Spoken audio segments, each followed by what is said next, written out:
Today we're talking to St Albans City manager Ian Allinson at Prince's Park, where the Saints have gone down to a 2-1 defeat at Hampden and Richmond on Tuesday. Ian, I asked you if you felt we did enough to win. You thought not, but today you may feel differently, although it's the same outcome. Yeah, I mean, we can say that. I didn't think we started the game particularly well today. I felt for the first 15-20 minutes we overplayed in the wrong areas. We were rolling the balls out to full-backs into centre-halves and trying to play through midfield, and they squeezed high up the park and put us under massive pressure, and we kept giving the ball away, and in the end, you know, the pressure told, a long throw. We didn't defend properly, we didn't pick up the men correctly on what we was trying to do, and we're 1-0 down. And it probably remained that for sort of 10-15 minutes. I think, again, we've been lucky today, and the fact is that, you know, Harold Joseph picked up a bit of an injury, and it forced us to go more of a 4-4-2, which I felt changed the game, and then from then onwards I felt there was only going to be one winner.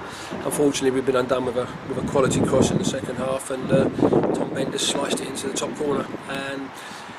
But again, it comes back to chances, David, in terms of what we created, how many we've had in probably the last 3 games, and we've only picked up 1 point. And you know, we've got to be clinical in front of the opponent's goal, because we can't keep playing like we've done for the last hour today, and especially in the second half. We've had long periods of pressure, and Dartford have defended for their lives. They've made some really good saves, and we've created some really good chances, but we haven't been clinical enough, and we've not taken the chances, and in the end we've suffered a 2-1 defeat. When Harold Joseph went off fairly early on, you put a forward on straight away, Charlie Walker, and of course that paid off. He got a terrific goal, and it gave Percy Kiambeni a chance to show what he can do at the back again. I think we spoke, we were just having a chat before the game, myself and yourself, and it was in my mind to try and get 2 in the game today. I just felt on Tuesday night we isolated Nathan up front, but I felt to go with the midfield and what we did on Tuesday, because it wasn't poor Tuesday, but once we went 1-0 down, and we weren't really getting hold of the ball, and we wasn't obviously creating anything, so I just felt, let's go with 2 up front and see how it worked. And to be fair to Charlie Walker, he's taken his goal unbelievably well, and it got us back in the game. And then we had that sort of 10-15 minutes before half time, played really well, and I felt the second half at long periods we've probably had 10 corners in the second half, but again some of our deliveries haven't been good enough. We've got to keep working on that sort of stuff, and they've defended really well. I mean, they're a difficult side to play against when it's a set pieces game, because they've got some really big players, some good headers to the balls, and they stick their bodies on the line. You know, we're probably technically a little bit different to them, and sometimes we have to sort of walk the ball in the net, and that was probably the difference in terms that they've defended their goal very, very well, and on 2 occasions today we haven't defended our goal well enough. We've said all season about things haven't gone our way, like 6 penalties against. We haven't had one in favour of us yet, and the own goal, which put them 2-1 up, and then that's saved by Darren Ibrahim from the header. What a fantastic save! Yeah, and as I say, it's one of them we have to learn from it, because, you know, I've just said to the players there that, you know, I just think they're a smashing bunch of players. I think they're a great bunch of players. I've seen, for me, the performance for the season so far was Percy when he went back at centre half. I thought he was absolutely outstanding, and it's just a shame, because, as I said, if they keep on doing what they're doing, if they keep believing in what they're doing, and they keep trying to win games of football the right way, then they'll be okay. You know, it's been a tough week. We've only taken 1 point out of 9, but if we was performing to the level we was performing this time last year, or should I say in March or February last year, then I'd be worried. But at the moment, you know, I'm really pleased with what we've got in there. They're a great bunch of lads. You know, we are picking injuries up. We have got a small squad in terms of that, and that's starting to tell.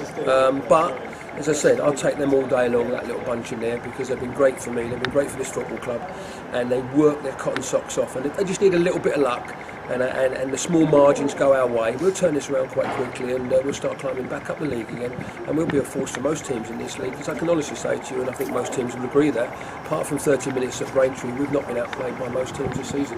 It is going to be a case of turning some of those chances into goals. Was it 10 points in 10 games now? I know we keep churning a similar statistic out.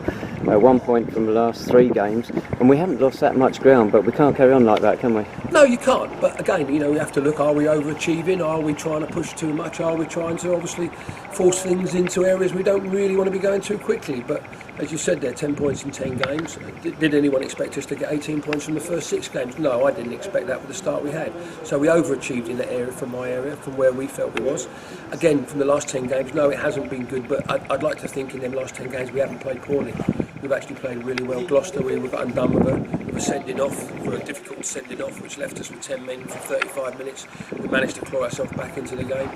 And again, Hampton, and again today, you know, we've had 4 defeats now, I think all by the odd goal.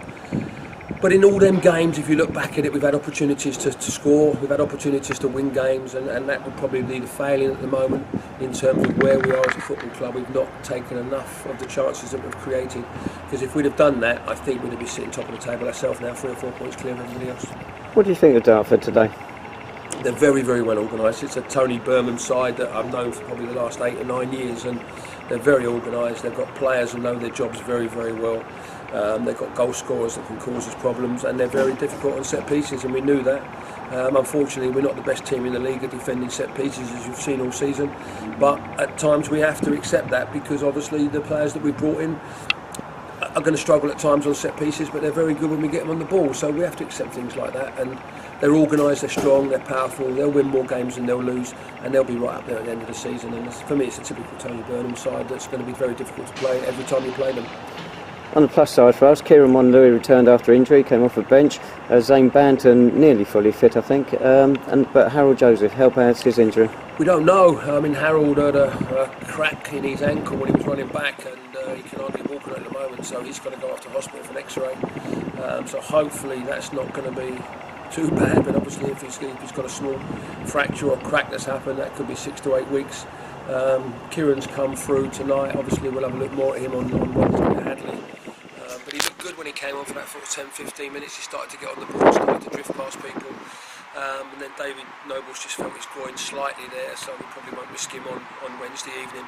And then we've got to see where we are with some of the other injuries. Zane, he did the warm-up, but he wasn't confident of playing because of he couldn't even really strike the ball, so we didn't want to risk him at all today. So we'll see where we are on Wednesday. If not, hopefully he'll be fit for next Saturday. But it's testing times at the moment in terms of the squad. But as I said to you, that little squad in that change room, that little mob in there, have been great for this football club and for myself. And as I say, I wouldn't change them for the world. Well, looking forward to Wednesday, Hearts Senior Cup at Hadley. Can we expect any unfamiliar faces? Not really, no. We'll go with the squad we've got. We might have to just bring 1 or 2 of the younger players in just to sit out the bench, because I don't really want to risk everybody, because Welling next week now becomes a massive game in terms of us getting ourselves back on track. And we've got a tough month going to Chippenham the week after that, and then I think we're back into the league action. Then we've got the FA Trophy, so it'd be nice to have a good run in the FA Trophy this year. So we've got to get everyone back fully fit. As I say, we've just got 1 or 2 players that are just... And they're not even niggles, some of them are long-term injuries, which is 4 to 6 weeks, which is something that we've not had since we've been at the football club in sort of 18, 19 months. So we have to accept that. As I say, it was a feisty game today, it was a tough game, and you're going to pick injuries up when you're coming for a top-of-the-table clash, and unfortunately we've just not been good enough. No, things didn't quite go our way today. Yeah, thanks so much. So on Wednesday night, Saints at Hadley, kick-off at Parkfield is at 7:30, Hearts Senior Cup, first round.